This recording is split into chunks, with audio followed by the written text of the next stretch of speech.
It started with the drawings. At first, no one thought it meant anything. Kids draw strange things all the time: monsters, imaginary friends, shadows under beds. But this was different, because every child in the neighborhood drew the same thing, and none of them had spoken to each other about it.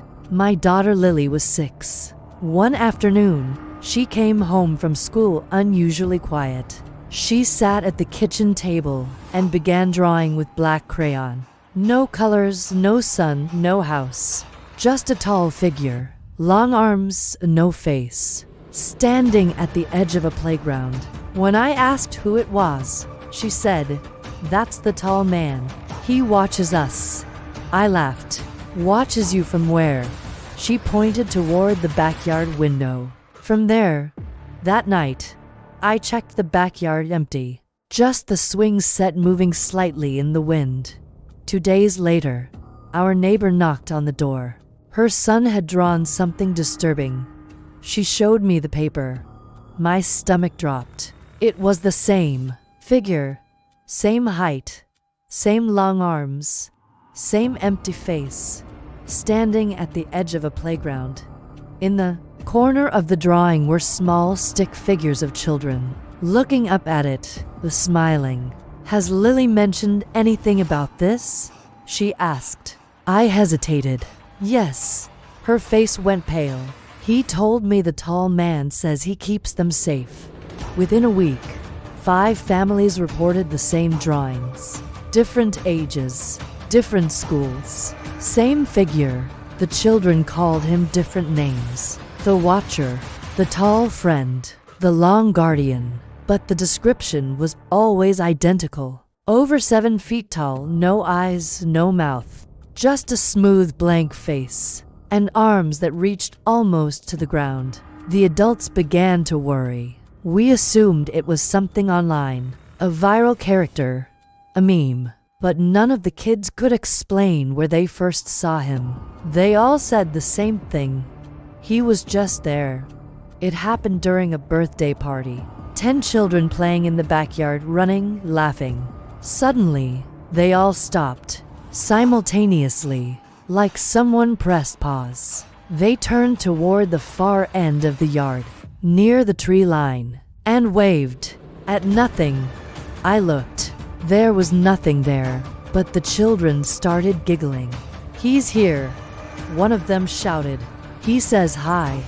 Another added, "He doesn't like when you stare at him." A chill ran down my spine. "Who doesn't?" I asked. They all answered together. "The tall man." That evening, Lily woke up screaming. I rushed into her room. She was sitting upright in bed, staring at the corner of the ceiling. "He's inside," she whispered. I flipped on the lights. Nothing. "Where?" She pointed upward. "He crawls on the walls at night." My heart pounded. "Does he talk to you?" She nodded slowly. "He says adults forget how to see him." I didn't sleep. I installed security cameras in her room, hallway, backyard. Every angle covered. The next night, at exactly 2:46 a.m., Lily sat up in bed. The camera recorded her smiling, looking at something near the ceiling. Then she started talking. "Yes, I won't tell them." Pause. "They're scared of you." Long pause. "I know." She tilted her head, as if listening. Then she said something that made my blood freeze. "He says you're getting too old." I rewound the footage again and again. There was nothing visible. No shadow. No movement. But something changed in the lighting. Every time she spoke to him, the corner of the room looked darker, darker than natural shadow, like light refused to touch it. I zoomed in. For a single frame, I saw something. A shape, too tall to fit in the frame. Something bending unnaturally. 3 days later, the Johnsons' son went missing. No signs of forced entry. No open windows. He was last seen in his bedroom. The only strange detail? His walls were covered in drawings of the tall man. Hundreds of them watching, waiting. The neighborhood panicked. Police searched everywhere, but the children remained calm. When asked about the missing boy, Lily said, "He's not gone." "Where is he?" I demanded. She looked at me like I was stupid. "He's with him." The final straw happened at school. In the middle of class, all the children stopped writing, stopped speaking, stopped moving. They turned toward the classroom window and stood up in complete silence. The teacher tried to redirect them, but they began walking toward the playground, toward the far fence. Security footage showed them standing in a perfect line, looking at something just beyond the trees, smiling. Police arrived. Parents rushed in. But by the time adults reached the field, the children had collapsed, unconscious, all at once.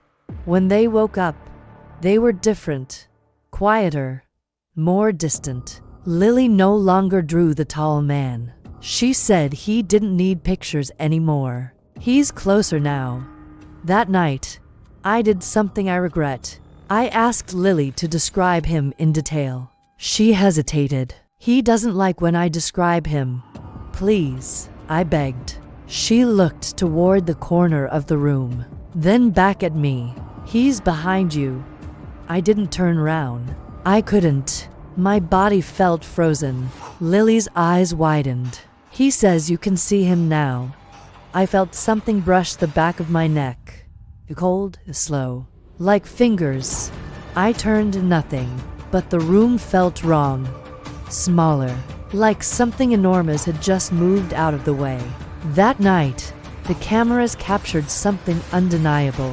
At 2:46 a.m., Lily sat up again, but this time, the shadow in the corner stretched, elongated, climbed down the wall, and for a single second, the camera glitched. When the picture returned, there was a tall distortion next to her bed, too dark to be human, too solid to be shadow, and then it bent toward her. The footage cut out. The next morning, Lily was gone. No broken windows, no open doors, just an empty bed, and one final drawing on her pillow, a picture of our house, with the tall man standing beside it, holding hands with a small stick figure, walking into the woods. The other children stopped talking about him after that, stopped drawing him, stopped smiling at empty spaces. It's been 6 months. Police never found anything, no trace, no evidence. But sometimes, when I walk past the playground at dusk, I see children laughing, looking toward the trees, waving, and sometimes, for just a second, I think I see something tall, standing just beyond the light, watching, waiting for someone else to grow old enough to finally see him. If your child starts drawing a tall figure with no face, don't ignore it, because he's not imaginary.